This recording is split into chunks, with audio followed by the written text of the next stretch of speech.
Hola amigos y amigas, bienvenidos una vez más a un programa de Comentando sobre Música y Artes. Hoy tenemos un programa verdaderamente espectacular. Hablaremos sobre uno de los géneros que nacieron a mediados del siglo XIX en el sur de los Estados Unidos. Creo que con esto ya dije bastante. Acompáñenos para descubrir si realmente este género musical, adorado por unos, quizá odiados por otros, es considerado como música clásica. El jazz es un género musical que tuvo sus orígenes a mediados del siglo XIX, obviamente en las plantaciones sureñas en los Estados Unidos. Nació quizá del canto de los negros que trabajaban, o de los afroamericanos más bien, que trabajaban en las plantaciones. Pero antes de entrar en la historia y antes de entrar en esta parte importante para definir y para decidir si el jazz es considerado como música clásica, y no estoy hablando de que sea considerada como música de Beethoven, como música de Mozart, como música de Haydn, como música de Tchaikovsky, no. Estamos diciendo como un clásico en el sentido de que se ha pasado la prueba del tiempo y se ha podido generar y establecerse ya como un género base en el que los músicos o las personas que quieren dedicarse a la música puedan estudiar y puedan apreciarlo en su máxima expresión. Hoy tenemos a tres invitados de lujo, estamos de plácemes aquí en este programa, y antes de ir directamente a la historia del jazz, Maestro Pedro, muchas gracias por estar aquí. Muchísimas gracias, al contrario. Preguntarle, o más bien, ¿qué significa jazz?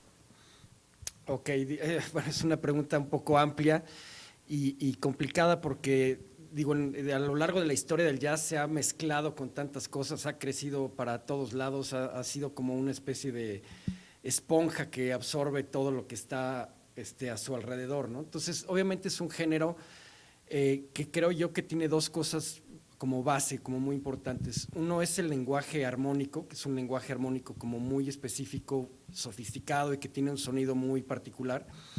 Y otro es la cuestión de la improvisación, que bueno, supongo que ya estaremos hablando un poquito de eso en el programa porque da para mucho, ¿no? Pero realmente el jazz se ha expandido y se ha mezclado con todos los géneros, entonces ya es muy difícil pintar una línea de qué es jazz o qué no es jazz, sino realmente si tiene esos dos elementos, ¿no? El lenguaje armónico, el sonido armónico que tiene específico y la improvisación, yo creo que ya califica un poco dentro de las fronteras del jazz, ¿no? Hay mucha gente más puritana que otra, y hay gente que lo pone fronteras mucho más definidas. Yo creo que ahorita ya no estamos para poner líneas en la música y pues lo que hay que hacer es apreciar lo que se hace y pues vaya, creo que el jazz ha aportado muchísimo en esos dos rubros, ¿no? Ok. Ya con esta pequeña explicación de lo que sería el jazz, ¿no? En estas dos vertientes. Ahora sí, maestro Russell, bienvenido, muchas gracias. Gracias, maestro. Hablemos un poquito de la escena antes de llamarlo jazz, de un poquito de la historia hasta donde nosotros lo tenemos nosotros catalogados, desde pues, las plantaciones, que eran los ritmos que se escuchaban ahí, hasta pasando quizá por este gran compositor afroamericano, Scott Joplin. Denos un pequeño semblanza de esta historia hasta llegar a lo que se denominó jazz. Claro que sí, maestro. Antes que nada, gracias por la invitación. Es un gusto estar aquí con ustedes compartiendo un poquito de este conocimiento que tenemos. El jazz, antes de ser jazz, el jazz siempre se ha caracterizado por ser no solamente un estilo de música, sino todo un fenómeno cultural, un fenómeno social, ¿sí?, que ha ido cambiando y ha ido acompañando a la historia en sus grandes eventos, ¿no?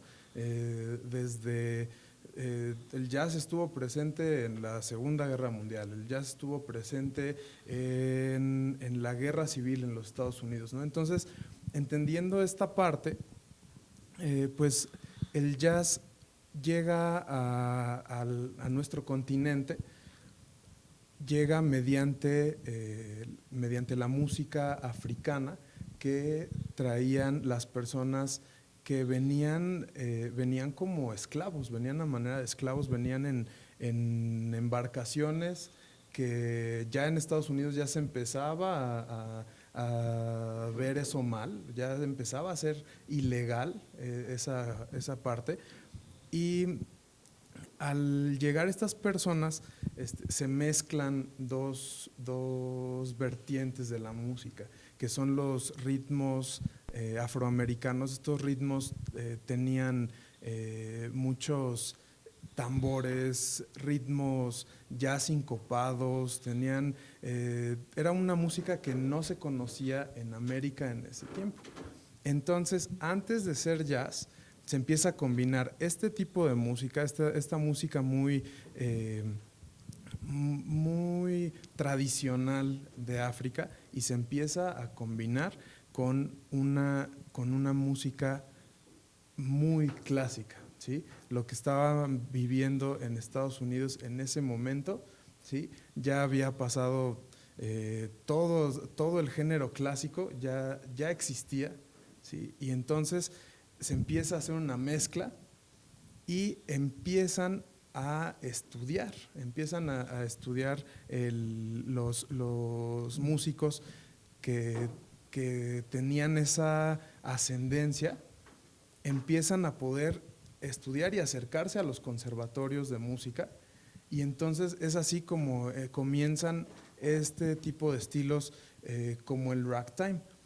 Antes del ragtime, sí, lo que comentabas ahorita, maestro, acerca de las plantaciones, es importante ver como el contexto de cómo salían el uso de los instrumentos y los combos diferentes en el jazz.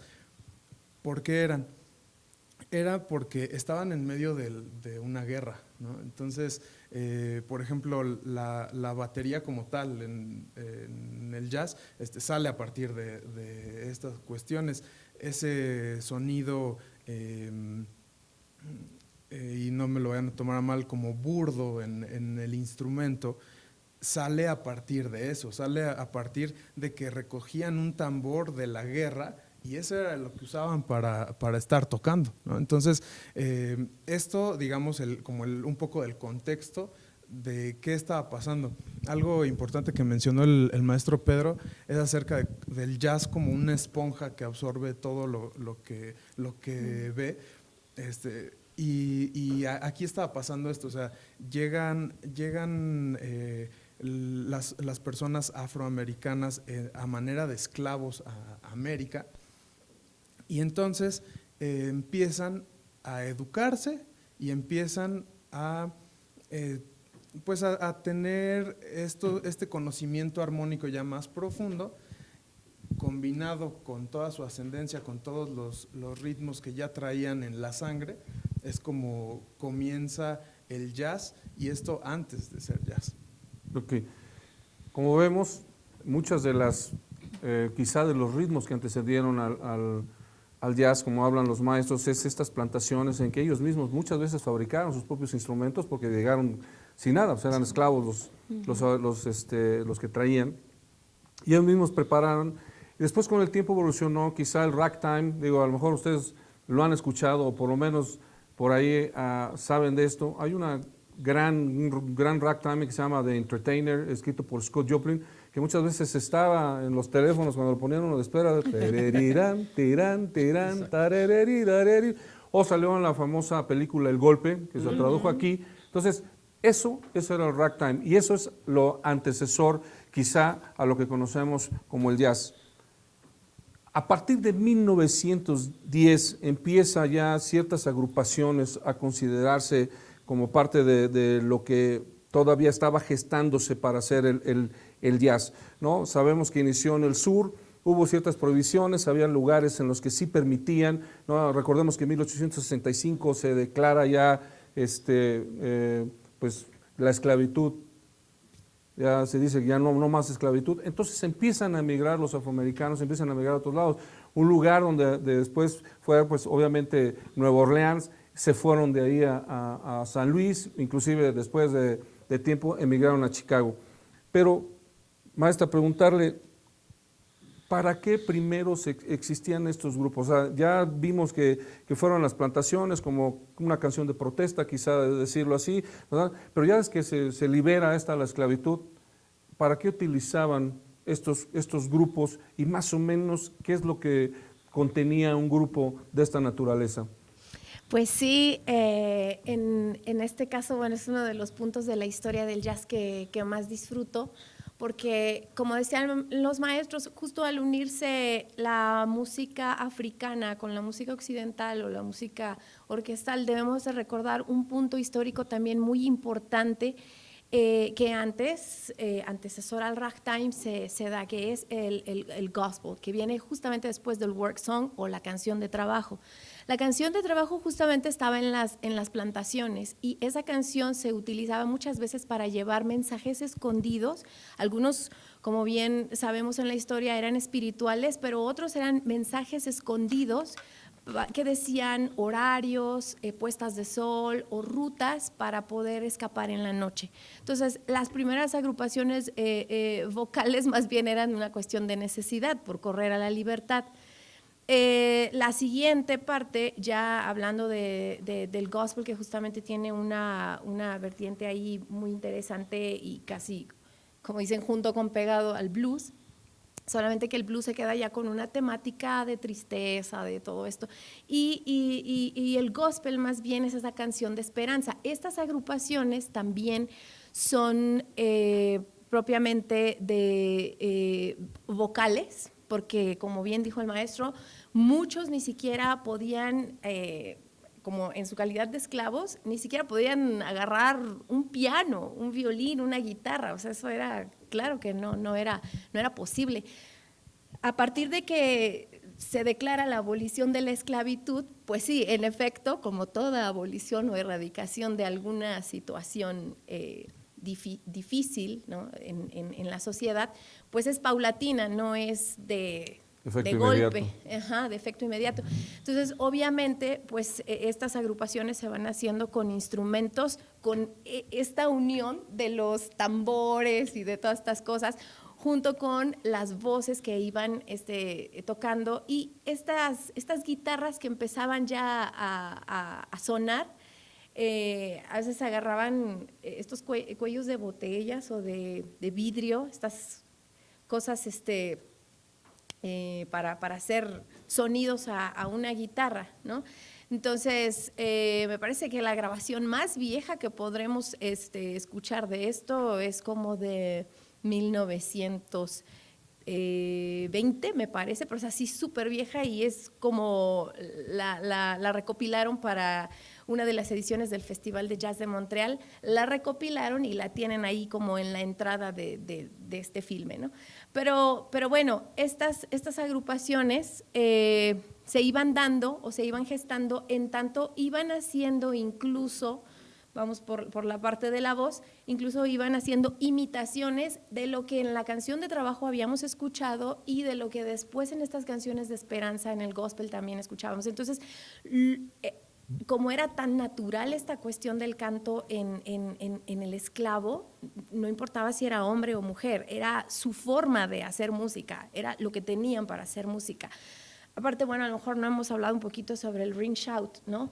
Pero justamente en el ring shout, justo también este sonido, pues, por así decirlo, ¿cómo lo dijiste, maestro? Burdo.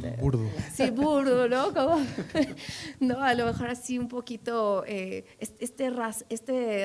esta cosa que podemos escuchar en la tarola con las escobillas. Bueno, escobillas. Sí. Bueno, pues este tipo de sonidos, ¿no? Porque eran cosas que ellos hacían en sus rituales. Entonces, todo eso se lo traen a la música gospel. Entonces, estas agrupaciones comienzan así, desde ser voces y tambores, hasta después cambiar el texto de las letras. Corrían a tierras del norte justamente para poder encontrar la libertad, porque en algunos estados de Estados Unidos había libertad, pero en otros todavía no, como que tenían ahí una cuestión como de independencia y si lograban salir de ahí, era posible que fueran. Había un río muy interesante que es el río Saskatchewan, hacía pasar a territorio canadiense. Y hacían una similitud en los cantos, esto es algo lindo, hacían una similitud en los cantos entre haber cruzado el Mar Rojo, aquel pueblo judío de Con Moisés, Egipto, ¿no? ajá, con Moisés, y ellos haber cruzado el río Saskatchewan, ¿no? Entonces, eso a mí se me hace tan lindo porque hay obras como Swing Low que justamente habla de las carrozas que pasaban, recogían a algunos africanos que estaban pues ahí escondidos entre los matorrales, entre el maíz, el algodón, todo eso, se subían a ciertas horas y a veces había mensajes como decía, como soy el amigo de un amigo. Y entonces, amigo de un amigo, claro, súbete. Se subían y entonces las carrozas los llevaban y ese era como su destino, ¿no? Entonces, sí, las primeras agrupaciones creo que eran más bien una cuestión vocal, percutiva, que qué padre que estamos justamente aquí los maestros, bateristas, ¿no? Y yo, y bueno, y entonces en este caso eran como los primeros. Después, conforme van ellos ya teniendo, hay un dato también interesante, el blanco, vamos a ponerlo así, ¿no? El blanco, que tenía un esclavo que tocaba un instrumento, le daba un valor más especial o un valor diferente a este esclavo. Entonces, a todos los africanos esclavos, pues les urgía aprender a tocar un instrumento, ¿no? Entonces, en tanto ya podían tomar el piano, la guitarra, el violín, por ejemplo, Staff Smith por ahí, el violín, yo creo que igual de las primeras grabaciones que tenemos, yo creo que es este violinista africano, y empiezan entonces ellos a tomar estos instrumentos, entonces ya comienzan, ahora sí ya bien entrado el ragtime, pues ya comienzan a añadir estos instrumentos a sus agrupaciones.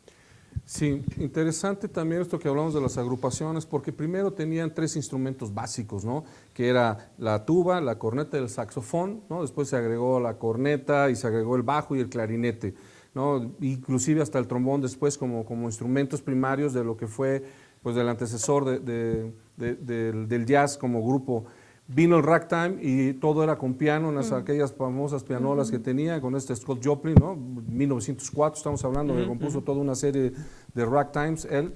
Y después cuando se dio lo que hablaba usted, maestra, esta elaboración de la esclavitud, empezaron a ir al norte porque también empezaron a cerrar muchas plantaciones porque había mucho esclavo, entonces llegó el gobierno, ya no puedes tener, empezaron a migrar.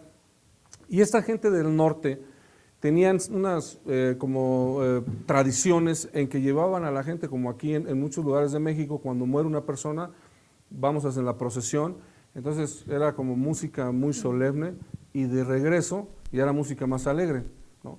Pero entonces llegó esta camada de músicos, digamos, de todos estos, y entonces ya se convirtió un poquito más en alegre la música ya del regreso, y entonces les empezó a gustar y las empezaron a meter ya en los burdeles. Estamos hablando de 1917, 1914, 15, 17, por ahí. Y siempre tuvo el jazz de alguna forma, hasta cuando ya vamos a platicar, esta cosa de estar prohibido todas las veces, ¿no? Habían casas fuera de pues los pueblos, o muy alejadas, hay un plantío donde llegaban inclusive ya los blancos porque querían escuchar este tipo de música. Y esto lo podemos nosotros poner quizá ya cuando viene esta parte que se van a San Luis, se van a Nueva York, inclusive Chicago, ¿no? Chicago se afianza mucho en Nueva York porque decían, usted ya nos platicará, que el jazz les empezó a gustar a la mafia. Entonces, de ahí, a ver, cuéntanos un poco más de esto, maestro. Bueno, es una etapa como con muchos cambios, ¿no? El jazz como tal, yo creo que ahorita que comentaba la maestra la primera grabación, justamente ayer estaba platicando con un amigo que me comentaba una anécdota chistosa, que es el primer disco, la primera grabación que se tiene como oficial de jazz es de 1917. Es un grupo blanco y es un grupo de italianos mezclados con, ¿no? Pero hay una anécdota chistosa que es que el estudio de grabación donde se hizo esta primera grabación en Nueva Orleans tenía citados a un grupo de negros locales, digamos, en la mañana y a este grupo de italianos en la tarde. Y los de en la mañana no pudieron llegar porque se les descompuso el coche, venían de no sé dónde, entonces pues dijeron, pues a ver, tráiganse a los otros. Grabaron ellos bien y pasaron a la historia como la primera grabación de jazz, gracias a que los otros, que pues, sepa Dios quién habrán sido, se les descompuso el coche, ¿no? Pero es curioso porque la primera grabación pues es hecha por blancos ya mezclados con italianos, que justamente era porque a la mafia y a esto pues le gustaba este tipo de música, ¿no? A partir de ahí, de los años 20 quizá, ya podemos empezar a hablar un poquito de lo que es el estilo del swing, ¿no? Ya empieza como a gestarse ya como tal, ya es un lenguaje, ya mucho del vocabulario, mucho de la dotación de instrumentos, etcétera, ya se va acomodando y se va expandiendo también a otros estados, ¿no? Chicago, obviamente, de ahí se fue a Nueva York y de ahí como que empezó a permearse por todos lados, ¿no?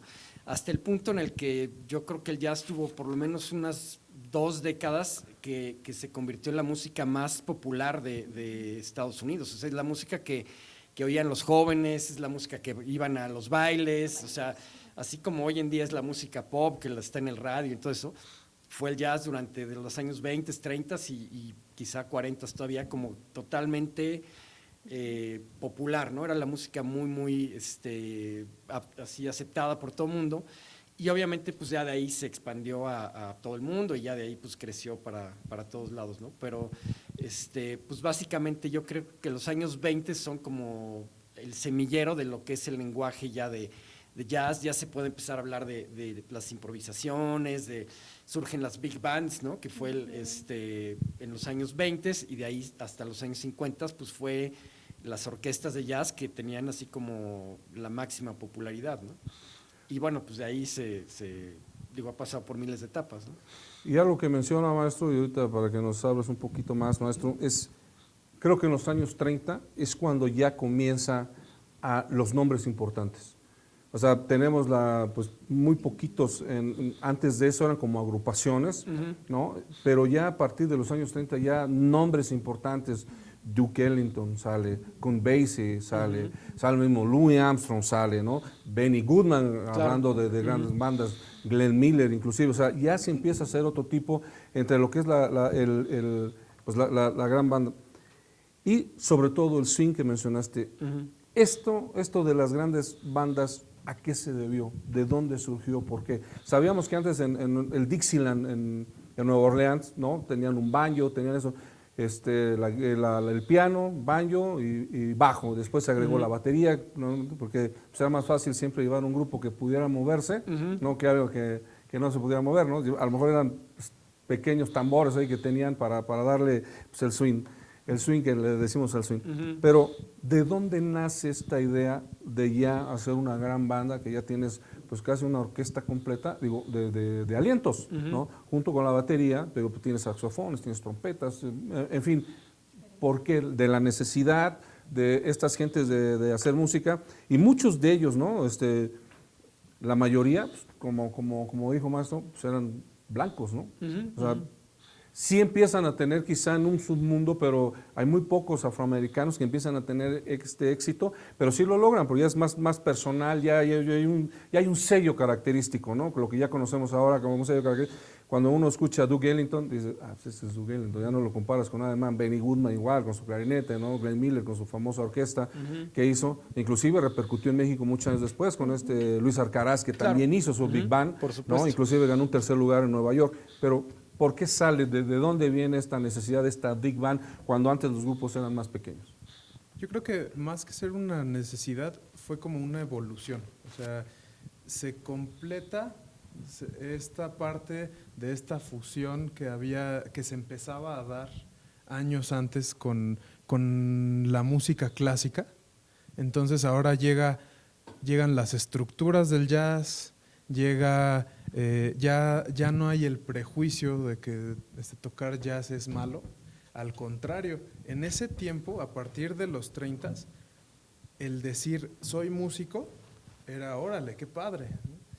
Pero el decir soy músico de jazz era wow, ¿no? Y el decir soy músico de jazz y trabajo en una big band, eso era así, eran posiciones un rockstar como Dora. Exactamente, básicamente. Entonces, más que una necesidad, se hace se completa la fusión. Ahora sí ya tenemos la instrumentación que ya usaban en las orquestas desde mucho antes, ya está accesible para las agrupaciones de jazz. Y aparte viene un tiempo económico muy estable para los Estados Unidos. Entonces, les alcanzaba para poder contratar a las orquestas completas. De hecho, pues, era bien visto en la sociedad decir, yo contraté a exactamente a esta big band. De hecho, muchas veces era lo que menos tardaban como en perder, ¿no? O sea, en este tiempo nos ha tocado, ¿no? Que, híjole, ya no me alcanza para el grupo, bueno, pues Un trío. Un DJ. me van a odiar muchos aquí, disculpe, pero es la verdad, ¿no? Sí, se van por agrupaciones más pequeñas, un trío, un DJ, cosas así que ahorita pues nada más es pagarle a una persona, 3 personas, nada más. Ahí no, ahí como era bien visto, entonces pues ni modo, o sea, pagamos la big band. Se dice que todavía contando estos tiempos es la época más remunerada de toda la historia para la música. ¿Sí? Entonces, más bien como que se juntaron los factores necesarios para que pudiera darse el nacimiento de lo que conocemos como el Big Band Jazz. Qué curioso, ¿no? La música tiene estos aspectos, la música clásica también, en la época de Beethoven, en la época de Mozart, en la época de estos grandes compositores, también dependían del dinero para poder componer su música, ¿no? Händel, a veces que cuando hizo muchas veces el Mesías o muchas de sus obras, era a ver con quiénes están, no, pues nada más tenemos 15, y entonces se ponía a hacer transcripciones, o sea, se ponía a hacer arreglos de su misma obra, porque nada más, a veces eran más, a veces menos, ¿no? Quizá el primero que hizo ya, que tuvo realmente la economía suficiente, fue Mendelssohn, el que ya él compuso para cierta estabilidad, ¿no? A raíz de la orquesta de Mannheim, pero digo, no cambió nada, ¿no? Después de cuántos años teníamos, entonces el jazz y esta cosa. Y la música clásica tienen esta interrelación, ¿no? No podemos ver una sin la otra. A partir de los años 30, de este boom, para llegar a los 40, el swing todavía gozaba de cierto prestigio, pero empezó a decaer. Eso están ahí los grandes escritores, historiadores de eso, y decían que inclusive los que se dedicaban al swing eran porque tenían menos talento que otros, ¿no? Entonces, esto derivó a este gran movimiento que creo que es muy importante, el bebop que conocemos, ¿no? De ahí salió, por ejemplo, pues dicen que surgió en 1941 en esta reunión famosísima en el Mint de Nueva York, donde llegó Thelonious Monk, llegó también Charlie Parker, Dizzy Gillespie, ¿no? A establecer así como un concierto para ya sacar el bebop al mundo. Si realmente, maestra, el del swing pasa al bebop así, o también como hablamos, es parte de una transición y de una necesidad que tienen para expresarse, ¿no? Ya no estar contenidos en esos dos, que antes era el swing y eran las grandes bandas, sino ya hay otro concepto quizá mucho más intelectual de lo que sería el jazz. Sí, definitivamente creo que se da igual, ¿no? O sea, es también todo un proceso y yo creo que muy parecido a lo que dice el maestro Russell, creo que esa necesidad también auditiva, sonora y que siempre, ¿no? Todo movimiento musical, pues tiene un desarrollo, ¿no? Nunca se queda como ahí estancado, siempre trae un desarrollo en adelante. Entonces, en realidad, desde mi punto de vista, el bebop tiene muchas complejidades con respecto al swing en todo, ¿no? Sí, en todo. En la velocidad, ¿no? En el tipo de bueno, cuando escucho a los bateristas, pues también no, ya hay una complejidad distinta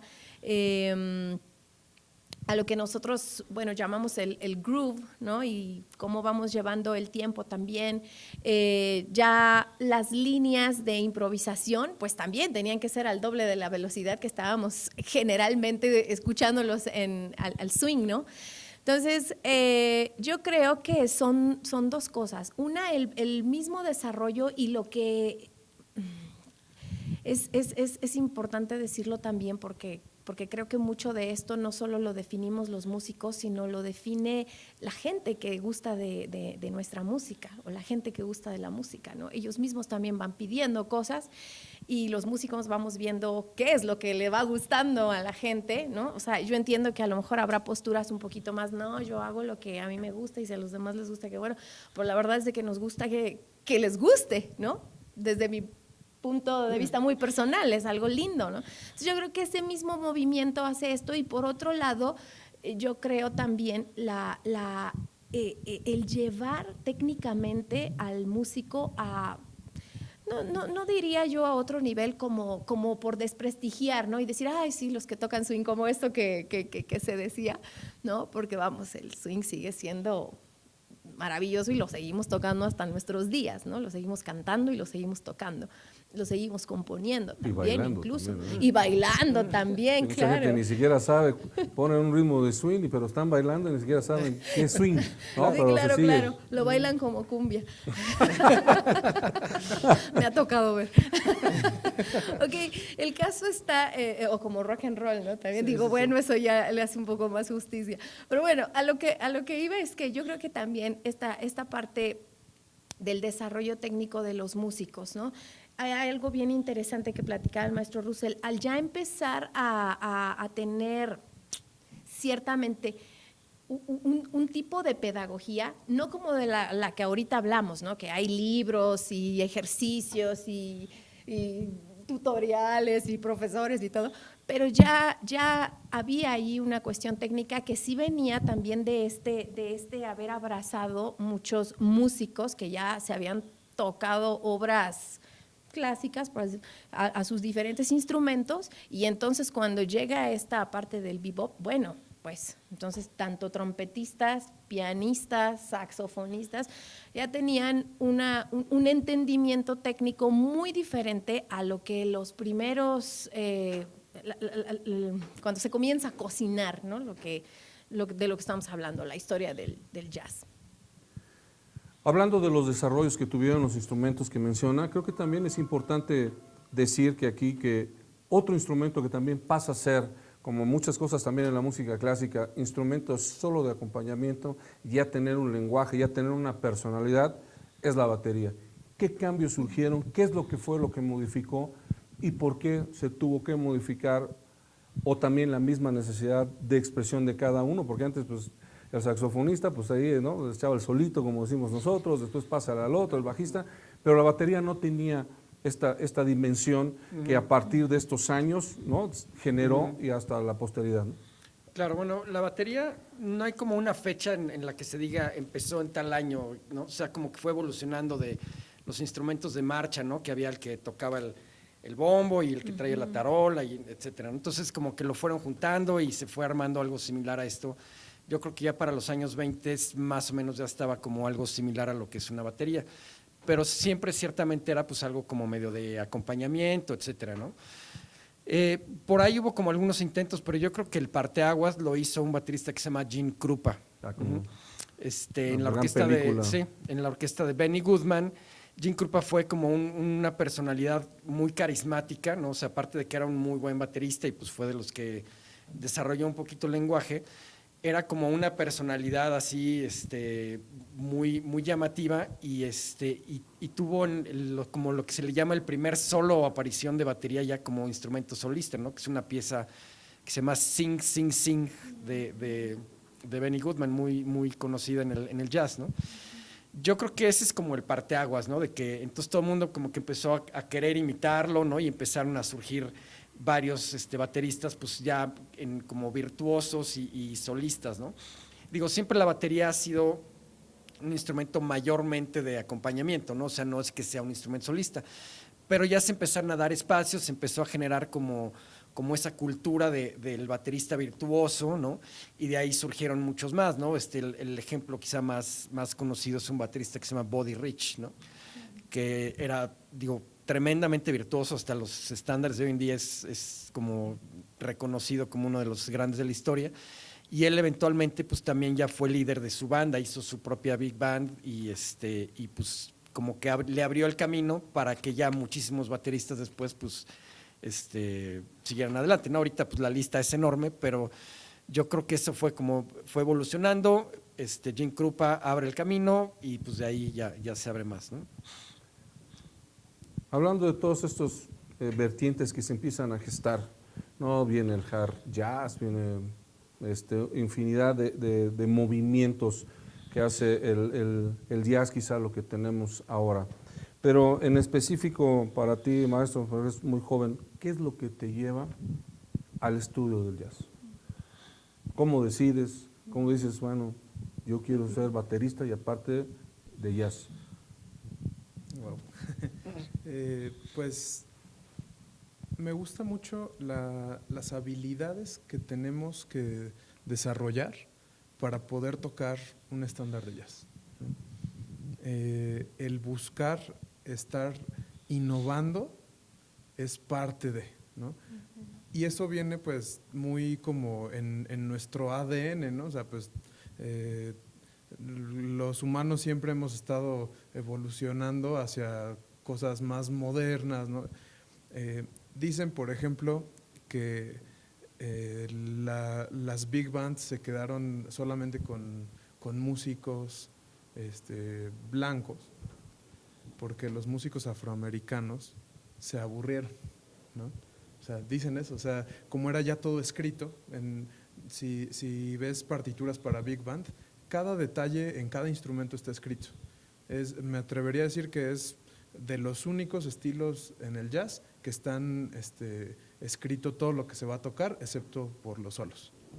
Entonces, lo que a mí me llama y me llamó desde un principio la atención de poder estudiar jazz es como el combo de habilidades que podía ganar, aparte de que la música me encanta, o sea, me encanta el estilo en general, cada una de sus épocas, porque esto no tiene como jerarquías, este tipo de conocimientos no tiene ninguna, no es más para un instrumentista que para otro. Por ejemplo, un baterista de jazz, un baterista profesional de jazz, tiene que saber exactamente lo mismo de armonía que el pianista, exactamente lo mismo de improvisación que el saxofonista, exactamente lo mismo de acompañamiento que el bajista, ¿no? Entonces, creo que realmente el jazz permite a las personas ser tener como una educación musical muy integral, ¿no? Es una educación musical en la que vas a ser preciso porque estudiaste el ritmo como un baterista, vas a tener mucho oído porque tienes la misma habilidad o una habilidad parecida a la de un saxofonista. Esto hablando desde mi punto de vista, que soy baterista, ¿no? Entonces, yo estaba como cansado un poco de aquellos chistes, ¿no? La banda, ¿cuántos músicos tiene? ¿No? Tiene 5 y el baterista, ¿no? Entonces, como que eso me llevó a buscar más este tipo de conocimiento íntegro. Pues amigos, muchas gracias por el favor de su atención. Haremos una segunda parte de este gran programa. Todavía nos quedan muchas cosas por decir y por buscar para que podamos llegar quizá a este veredicto si el jazz es música clásica. Recuerden que detrás de la música siempre hay una historia que contar. Muchas gracias. Edomex. Decisiones firmes, resultados fuertes.